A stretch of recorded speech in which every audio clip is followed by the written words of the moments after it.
یکی از پیوندان چهارشنبه با شرط ذکر نشدن نامش به رادیوی آزادی گفت پرونده این ورزشکار برای بررسی به دادگاه ناحیه اسماعیل سامانی شهر دوشنبه فرستاده شده است.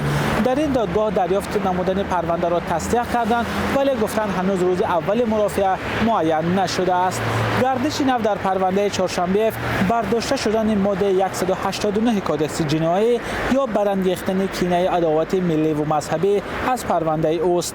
مقامات رسما در این باره خبر ندادند، اما هم نزدیکان و هم مسئولان ائتلاف ضد شکنجه که از حقوق چهارشنبه حمایت میکنند حذف یک ماده را از پرونده چهارشنبه تصدیق کردند.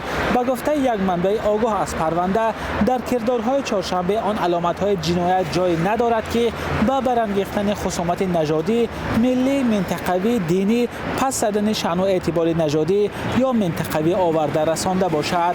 به قبل مصاحبه ما یک بحث اساسی در پرونده نواری است که در آن چهارشنبه دعوت میکند باید بر ضد بی‌عدالتی اعتراض کرده همه افرادی که در مرگ مردم بیگناه دست دارند به جوابگری کشیده شوند.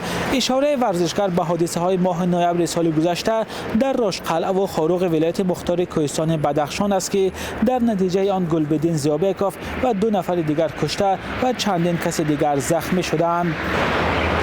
چهارشنبه زاده ولایت مختار کوهستان بدخشان بوده ورزشکار محاربه‌های آمیخته است. وی سالهای اخیر در روسیه میزیست و روز 31 دکمبر سال گذشته با قرار دادگاه از این کشور اخراج شد و به تاجیکستان فرستاده شد، اما به محض رسیدن به فرودگاه شهر دوشنبه مقامات او را دستگیر کردند.